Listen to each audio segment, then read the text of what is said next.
វីដេអូមុននឹងប្រាប់ថាឃ្លានបុកលហុងចង់ញ៉ាំបុកលហុងប៉ុន្តែឥឡូវនេះសុកមកចេញសាឡាត់អីណាកដាទៀតម៉ោងមិន10យប់ឃ្លានបុកលហុងខ្លាំងពេកទោះមិនអាលឹមក៏នៅតែឆ្លៀតចេញមកដែរចេញតាំងពីចាក់រ៉េមកដល់បង្រៀនកងឥឡូវនេះមកដល់ឡៃម៉ោង7មិន10យប់ដែរហើយចៃដុនអីអ្នកលក់គាត់អត់ទាន់បិទទៀតណានៅលក់បានយប់ជ្រៅទៀតរបស់ចង់ញ៉ាំទិញបានហើយអញ្ចឹងនៅចាំការទៀតត្រឡប់មកវិញគឺញ៉ាំនៅកន្ទប់ព្រោះសារកន្លែងគាត់អត់មានកន្លែងអង្គុយញ៉ាំទេប្រហែលថ្ងៃនេះដេកក្រោកអត់មានទៅណាទេ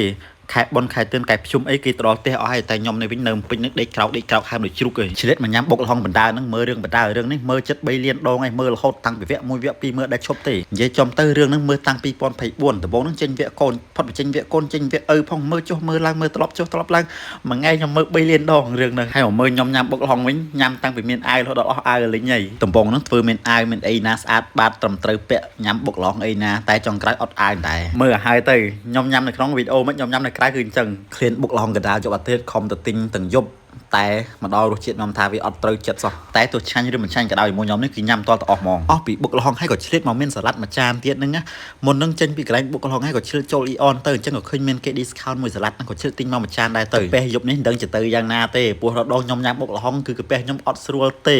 គឺដឹងតែមានបញ្ហាហ្មងតែអត់ខ្វល់ទេសំខាន់ញ៉ាំសិនណៃព្រោះឥឡូវនេះកំពុងតែឃ្លានខ្ញុំឆ្ងល់ខ្លួនឯងហ្មងតាំងពីមកដល់ទីក្រុងពេញនេះគឺផ្លាស់ប្ដូរ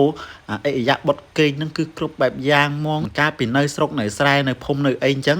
ម៉ោង7ម៉ោង8ម៉ោង9អីគឺអង្គុយគេងអស់ហើយដល់ពេលមកនៅពេញម្នាក់ឯងអញ្ចឹងម៉ោង10យប់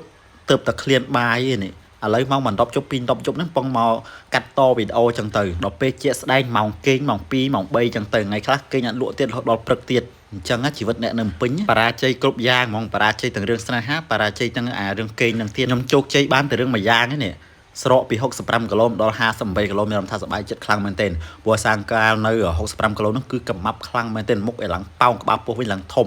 ដល់ពេលឥឡូវមានអារម្មណ៍ថារៀងវារៀងស្អាតជាងមុនអីចឹងណាហើយមូលហេតុដែលខ្ញុំស្រកគីឡូហ្នឹងព្រោះសារខ្ញុំអត់សូវបានញ៉ាំច្រើនដូចមុនហើយឥឡូវនេះគឺខ្ញុំផ្អាកញ៉ាំតកកញ៉ាំអីចឹងណាព្រោះមុនអីខ្ញុំញ៉ាំតកកញ៉ាំរបស់ផ្អែមច្រើនតែឥឡូវគឺផ្អាកហ្មងឈប់ញ៉ាំអីអញ្ចឹងវាស្រកតាម